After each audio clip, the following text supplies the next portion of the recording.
Hello everybody and welcome to another exciting, hair-raising, fun-filled episode of Radiorama, where I show you primarily how to work on radios and vintage electronics from the 1920s through about the 1960s. And today we have a 1957 RCA model 7BX-AL, sold as a Globetrotter. There's nothing that electrically amazing about it, to tell you the truth. We have a one, two, three. Well, I take that back. It's a 5-tube set, but there's a solid state rectifier in there. So that means technically this would qualify more as like a 6-tube radio. So it's got a little bit more added sensitivity. I almost said sensibility. Anyway, we have an extra 1T4 in here. So it's just a little more added sensitivity. This guy's been kind of sitting on the back burner for a while because when it first came in, it was kind of gross. There's clearly been some bugs in here, like a bunch of bug crap down in there. It is an AC or battery powered set. This looks like you would buy a single large battery pack that would more than likely fit down in this area here. And it was probably a huge sucker. I'm imagining it probably had a very large battery for the filaments, and then probably the high voltage battery, which is for the B plus, is probably on the smaller side. A lot of these sets, the way they would work and the way I would have preferred is you would have a separate battery holder for a couple of D cells for the filaments, and those would wear out rather quickly. And then you'd have a larger B battery, and that would last for, who knows, 100 hours. It's probably a little more sensitive too because we have a 3-gang tuning condenser. Usually typical set would have 1 or 2. I tested it yesterday. It actually still works. I'm not going to power it up again because I don't think it's ever been restored. And the filaments on these portable radios are very sensitive. They're 1 to 3 volt filaments. Also, the cord on it is pretty bad. Looks like something's been gnawing on it. So I'm not going to chance fate again. It looks like we have a huge dropping resistor here. This guy is a giant resistor. That's probably for when the set is plugged in to a wall outlet versus a battery. This probably drops stuff way down. The first thing we're going to do, as always, is replace the electrolytic capacitors. This has 4 electrolytic capacitors inside. There's one that's a really high microfarad rating, 160 microfarads, but it's only at 25 volts. So I found this 220 microfarad cap yesterday, rated at 63 volts. That should be fine. But I'm going to take it out of the cabinet. We're going to take a look under the hood and see what's going on. All right, so here's the innards. And as I suspected, it's all original. It's never been worked on. It's kind of a testament about the kind of quality that electronics used to be when you have something that's going on 60 years old that still works. And as I also suspected, it has a solid state rectifier. This blue thing is a selenium rectifier. And they were kind of an early solid state rectifier using selenium oxide, and they're generally pretty reliable. I say generally. I've only had a few fail on me, but when they do fail, it's not good news because they stink. And used long enough, they will eventually fail. Most of these portable radios probably weren't used enough for this to have that much time on it, but I'm going to replace it anyway, and we'll get into that later. One of the other things I always do when I look at these guys is I look for the chassis ground, because this is not a true hot chassis. This, like almost all the radios I work on, is a floating chassis. And we can see here, that's a chassis connection. And this 1/10 of a microfarad cap, that is the grounding cap. And that value is way too big. If you were to somehow touch the chassis and ground at the same time, which, albeit, it's not easy to do, you'd probably get zapped pretty good. I mean, it would be uncomfortable. So we're going to replace that with a X2 Y2 across the line 0.01 microfarad rated cap versus this guy. That'll take the current potential down to such a level that maybe you'll get a tingle, but not a big jolt. The rest of these look like they're just a whole bunch of paper caps, all these yellowish looking guys. There's a little more room in this than some of the sets I've worked on in the past where you don't have near this much room. In fact, I had my choice of 2 different portables to work on today. And this other one is a little Emerson that'll be in a future episode. I've worked on that model before and they're a pain in the ass because there's not much room. So being a slow Sunday afternoon, I figured let's work on the easier one. This is interesting. It says oil capacitor, bakelized tube. I don't know what that means. I'm guessing there's oil inside of there, or maybe it's oil impregnated paper. It doesn't matter. It's going to go bye-bye. If you ever see a cap that's filled with oil, especially if the thing's leaking, it's probably best not to really handle it. Some of these had PCB in it, PCB oil, which is considered a carcinogen. Granted, you'd probably have to eat the stuff, but still, just be careful. Know what you're dealing with. This is called a bumblebee cap, and they were designed to possibly be more, in their eyes of the designers back then, more durable because they put a Bakelite case around it, but these guys failed. In fact, they fail worse than the paper caps. If there's a crack or anything in that that case, it tends to collect moisture easier, which can cause it to short out and explode. We'll need to replace that along with all the other paper caps here. We have a total of 1, 2, 3, 4, 5, 6, 7, 8, 9, 10, 11, 12 paper caps. No, 13. And 4 electrolytics. So quite a bit to replace in here. Again, this is a little bit more of a sensitive set than usual, so there's more crap to replace in general. I'm also going to take the speaker out of the case here because I'm going to clean the cabinet and the sink because it's all plastic and I can really get in there and remove all the bug shit and stuff. But we'll work on the electronics first. Alright, so let's get started. I'm going to replace the 4 values that are inside of this can. And you'll notice that there is shapes embossed into the side of the can. We have, what do we have here? A half hump, a square, and a triangle, and then a no mark. And if we look here, I'm not sure you guys can see this, there's little embossed shapes that are underneath each one of these lugs. We have the square here, the triangle there, and the half hump here, and the no mark is by default the last one.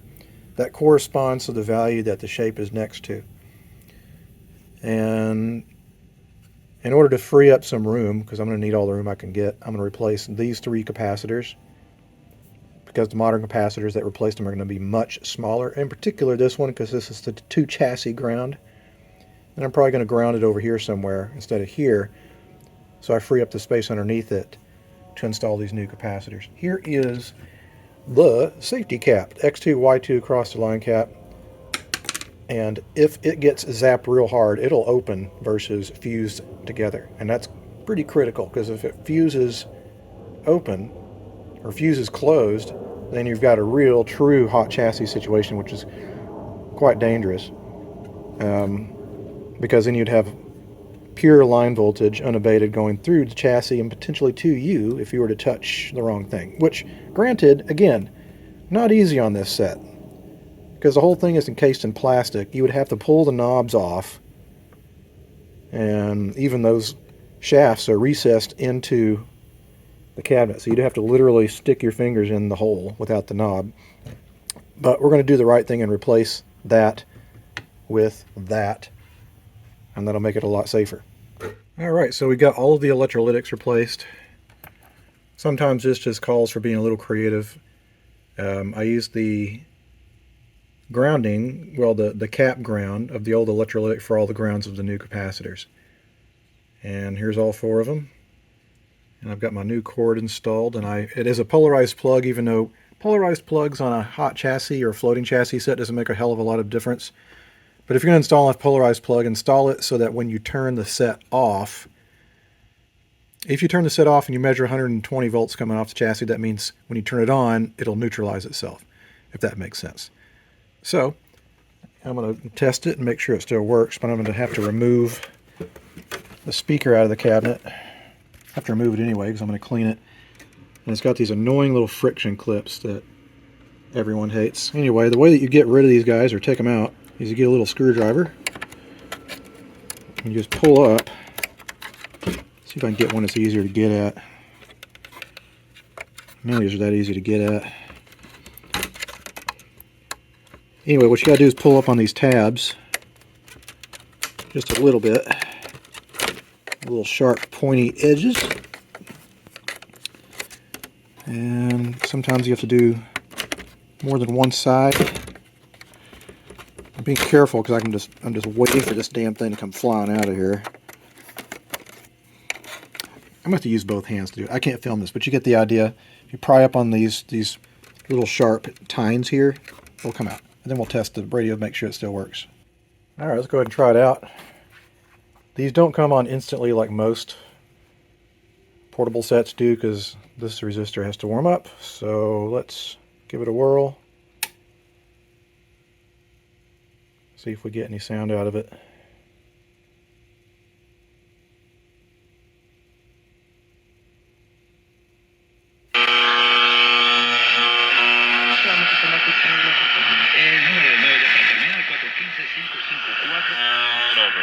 My goodness. Y'all believe that? Tell somebody, tell them the heavens are open, the heavens are open, they're open. Amazing discount on their cheap heater.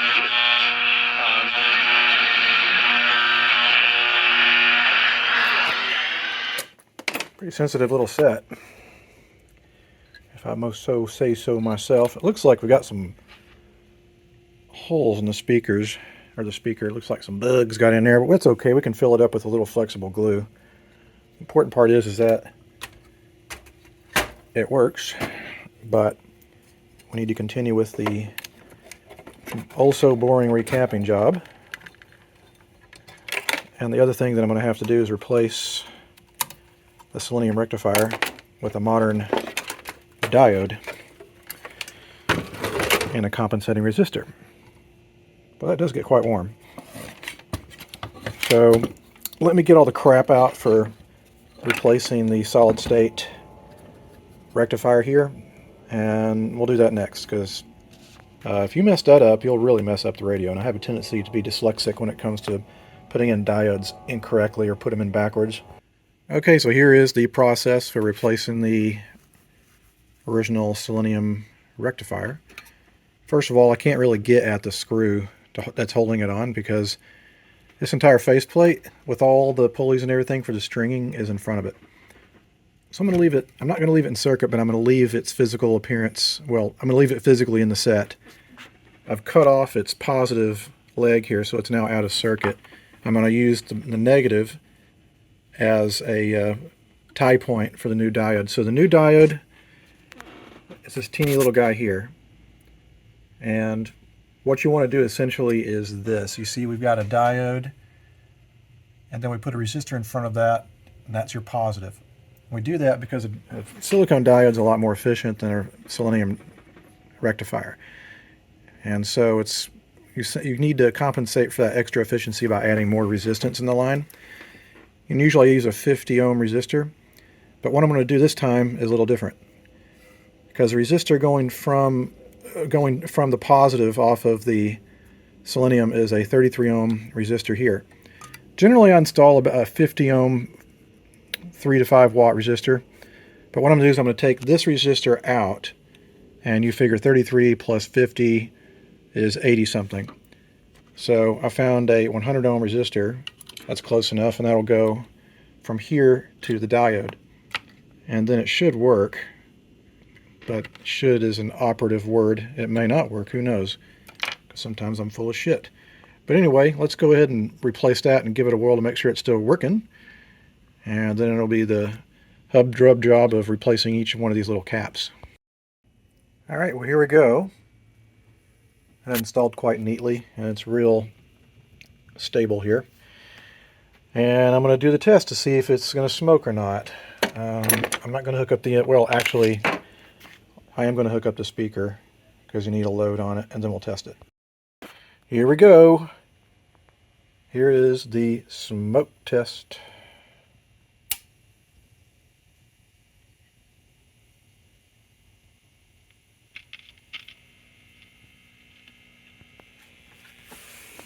Well, again, I don't have an antenna hooked up.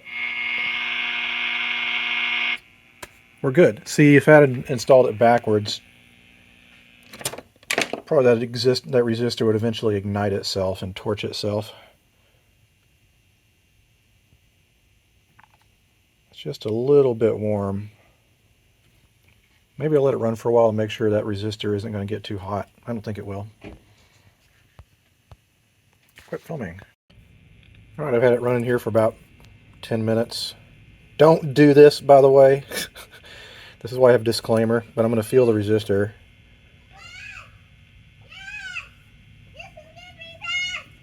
Yeah, it's just warm. There's children riding around their bicycles out there. Anyway, this, yeah. If you could hold your finger there and it's just like warm but not scorching hot, that's fine. So with that done, we can continue recapping. It looks like there's a whole shit ton of these .047s in there, so I grabbed a bag of those guys. And the way I replace these guys is I try to prevent myself from losing my place. So I'll snip one end and fold that back and replace one of the new caps, just one end only. And then snip the other side and solder the other side. And that way you don't lose your place. Anyway, it's not the most amazing fun job in the world, especially when it's a set that has a lot of them in it, but it has to be done. You shouldn't trust any of these old leaky caps. They're no good anymore, and your set will be a lot happier when it's got new caps inside. Alright, so the recapping job is done. These portables can sometimes be challenging. These caps were just absolutely buried in there. So it took a long time for me to get that to working. So hopefully the stupid thing still works and I didn't miss a cap or something. So let's try it out. And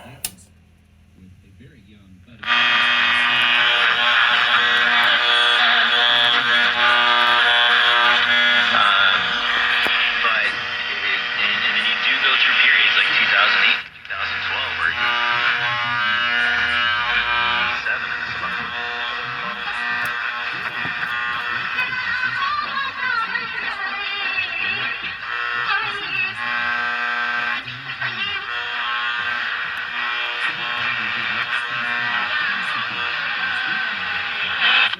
I think my antenna must not be hooked up correctly here. Oh, it wasn't. That one came loose. Still, it was picking up something, so that tells me the set is now properly recapped. And so now that I've done kind of the electronics, I'm going to take the case over to the sink and start doing some cleaning on it. And what I'm going to use... Shit, that was still plugged up. Alright, so now what I'm going to do is take it over to the sink and we're going to use some what I call a simple green cleaner. This stuff's been around forever. And so trying to do this one-handed, it's not easy. Oh, the hell with it. Alright, spray it with the simple green. Let that sit for a while and then we'll hose it off. And that should clean all the cigarette tar and grime and stuff that's accumulated over the last 60 plus years. Alright, the last thing I'm going to do this thing electrically is install the oh so famous audio input feature, which means you can actually plug in a audio device like a Bluetooth, your phone or something like that.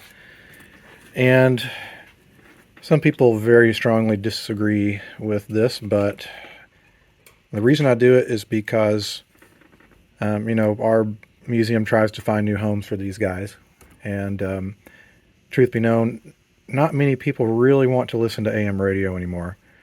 There's just not a lot of stuff on it these days. It's either talk or religion or something like that. Not a lot of music. So all we're doing here is we're running an audio signal through the volume pot, because all the volume pot does is it essentially it gives a meanness for loudness control for the incoming IF signal, or for the radio signal. And so we're going to put a line into the top of the volume pot and the bottom. The top is the incoming signal, the bottom is the ground. But because this is a floating hot chassis and it does have some current potential, even though not much, we're going to run the audio first through this isolation transformer. And the ratio, well, this is 120 volts in and I believe 12 volts out. Your 120 volts in, which is the primary side, goes to the volume. And so you have the top and the bottom. And on the top, we add a 0.02 rated cap and a 270K resistor in series. And that goes to the top of the volume. And then these two are your incoming secondary winding, and this will have the audio cable with the right and left channel going into right, left, and tied together. And then this is the negative. And I'm going to glue this as close as I can to the volume control, because the further you put it away, you don't want to have long wires running everywhere. So I'm thinking this will do nicely like that. I wish I had actually...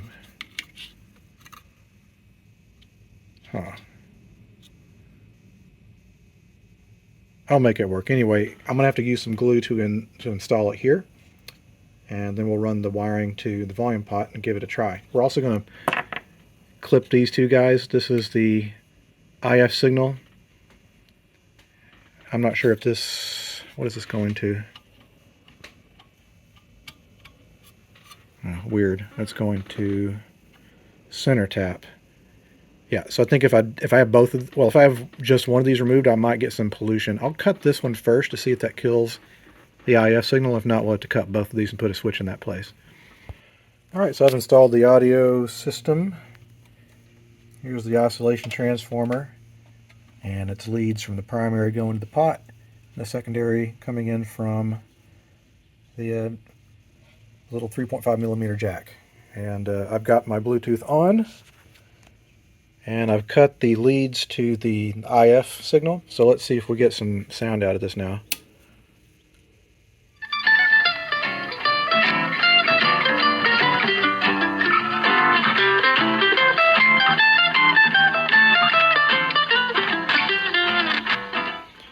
That's good, clean audio, so I'll take that.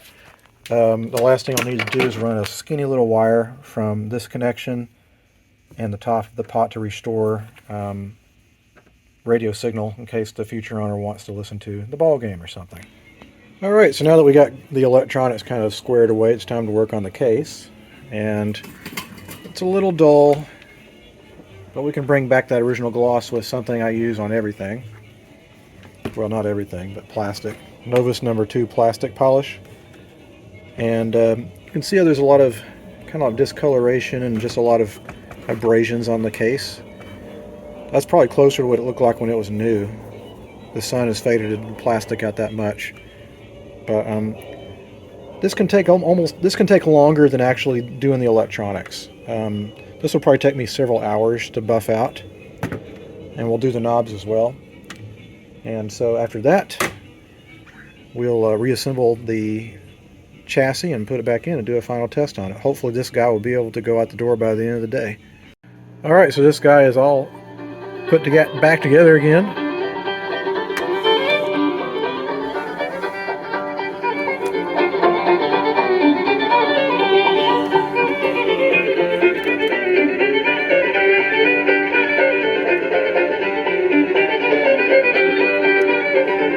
And if the user decides they want to listen to the radio, no problem.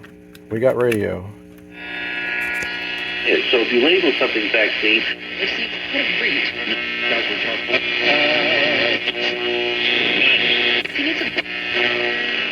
or obsessive compulsive disorder. Care partner for the sample.